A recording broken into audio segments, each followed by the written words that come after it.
Good evening, everyone. This is Professor Chisholm. Happy week 6. Yes, we are at the halfway point. Not over it yet, but we're right at 6 weeks. Excellent. Outstanding work so far, guys. Keep up the good work, and let's look at what we need to do for this week. Okay, so graphic design thinking and graphic design process. Not too many pages for both of them, about 10 for each of them. But if we look at 6.1, it says, go to graphic design thinking. And using the examples on pages 74 and 75, complete the exercise at the bottom of page 75. Create images for a minimum of 2 different concepts. This is your chance to get getting cliches out of your system. This is your chance to get using cliches out of your system. Post your images and be sure to include which action verbs you used. Okay, so the bottom line here, guys, is it really should be action verbs. Okay, so keep that in mind. So this is another way for, I tell students variations on a theme. Always do variations on a theme. So it says start with a basic concept. Maybe it's an obvious idea such as using a target to represent performance or a struggling kitten to show courage. Like many cliches, their familiar images provide a common ground for communication. Apply a series of actions to the core image or idea. Create quick sketches in addition to the words illustrated above. Try more unusual ones like melt, dissect, explode, shatter, or squeeze. Don't judge your sketches or spend too much time on one idea. Move quickly through your list. Step back and look at what you did. Have you given a new twist to an old cliche? Have you solved a familiar problem in a fresh way? Have you a new ending to an old story? What if the kitten falls out of the tree? What if the Grim Reaper kicks his own bucket? Find your best idea, take them farther. Okay, go. So guys, so you need to come up with your cliche first, okay? So you're going to come up with your cliche, and you're going to give me at least a minimum of 3 sketches. So total in 4, okay? So total in 4. So, because that's what the book shows you, so total in 4. So it'll be 3 action verbs. Yeah. Okay, so cliche, and then expand on it. Okay, have fun. The thing is, it's just expand.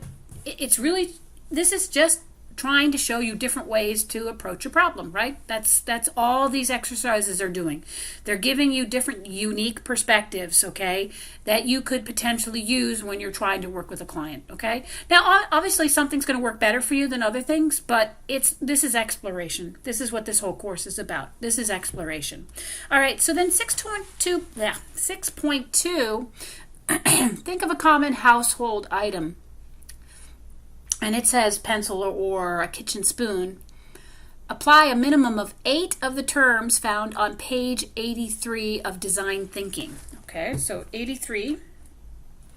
So it says basic figures of speech. Allusion, hyperbole, paramasia, personification, amplification. So it says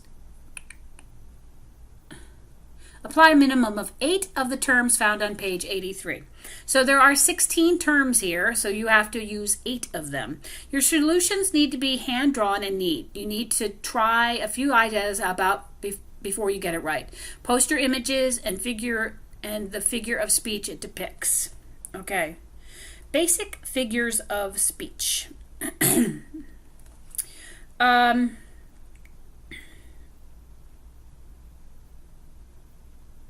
Yeah, so if you need more clarification on this, let me know. I think it's pretty straightforward, but they show you sort of rhetorical figures. So I'd read page 82 that leads into 83.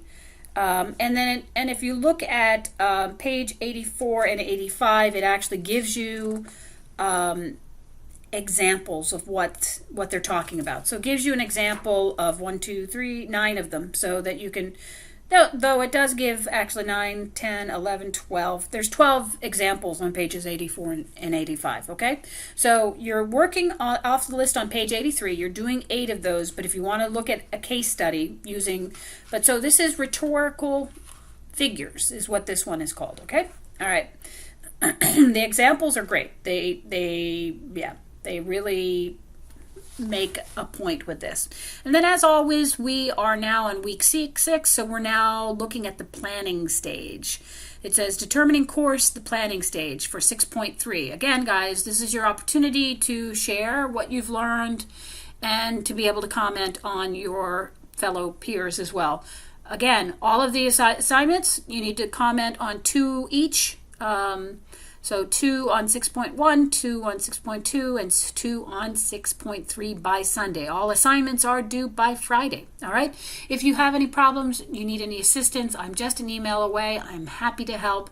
I will be grading tomorrow, but I was really pleased with the things that I was seeing this past week. Excellent job. Keep up the good work, and I look forward to seeing what you guys create this week. Have a great, productive week. Do great things. This is Professor Chisholm signing off.